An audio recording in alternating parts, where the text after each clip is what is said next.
Personne ne peut dire exactement quand tout a commencé, certains affirment que cela existait bien avant les villes. Avant les routes, avant même les royaumes, à une époque où l'homme croyait être seul sur la terre, la vérité est plus ancienne et plus inquiétante, car depuis toujours, des êtres invisibles marchent à côté des humains, ils n'ont pas de corps comme le nôtre.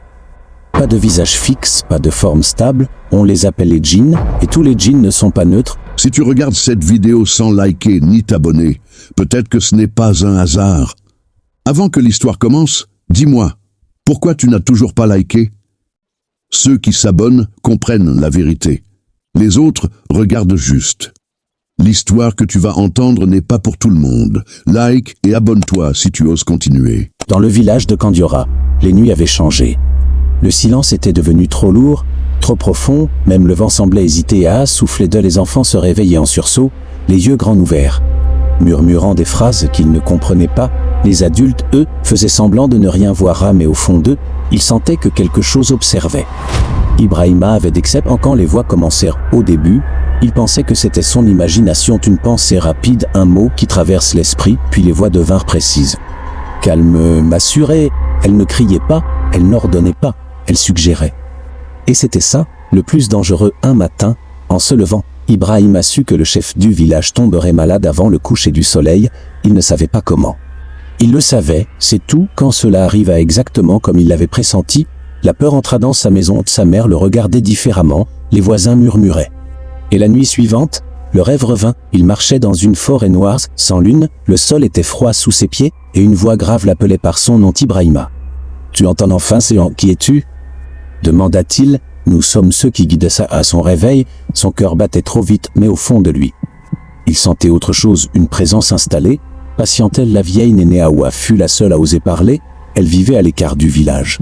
On disait qu'elle voyait ce que les autres refusaient de voir. Quand Ibrahima entra chez elle, elle ne fut pas surprise. Ils t'ont choisi, dit-elle simplement. Elle expliqua ce que personne n'enseignait plus. Les djinns ne contrôlent pas tous les humains. Ils choisissent, ils testent, ils attendent les esprits ouverts. Fragiles ou puissantes, certains djinns veulent protéger l'équilibre. Mais d'autres veulent diriger et conseiller. Ils ne forcent pas les humains à agir. Ils influencent leurs peurs, leurs désirs et leurs décisions. Un chef devient cruel. Un juge devient injuste. Un homme bon devient violent. Et l'humain croit que cela vient de lui. Pendant ce temps, dans les grandes villes, des choses étranges se produisaient, des dirigeants changeaient d'avis sans raison, des conflits éclataient à cause de simples mots, des foules se retournaient contre elles-mêmes, invisibles. Un réseau se formait, chaque humain contrôlé devenait un relais, chaque relais ouvrait une porte, et à travers ces portes, les djinns entraient plus profondément dans le monde des hommes. Ibrahima n'était plus seulement un observateur, il était devenu un pont, la voix revenait chaque nuit, ne résiste pas. Nous avons guidé les civilisations. Sans nous, l'homme détruit tout, mais quelque chose en lui refusait, il voyait les conséquences, la haine qui naissait. Les familles brisaient les décisions irréversibles. Un soir, alors qu'il se regardait dans le miroir, son reflet sourit. Mais lui ne souriait pas, il comprit alors que le combat avait commencé. Tous les djinns n'étaient pas unis. Certains voyaient les humains comme des outils, d'autres comme des alliés. Et une guerre invisible se préparait, les nuits devinrent plus lourdes, les rêves plus violents. Des humains se mettaient à parler seuls, à agir contre leur nature.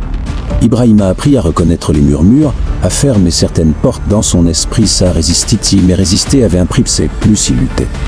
Plus les djinns dirigeants devenaient agressifs, ils utilisaient la peur, la solitude, la culpabilité. Tu ne peux pas sauver tout le monde, murmurait-il. Un jour, Ibrahima disparut, on le chercha partout, dans le village, dans la forêt. Sans succès, la vérité était ailleurs, il avait été emmené dans un lieu que les humains ne peuvent pas voir, un espace entre les mondes et villas.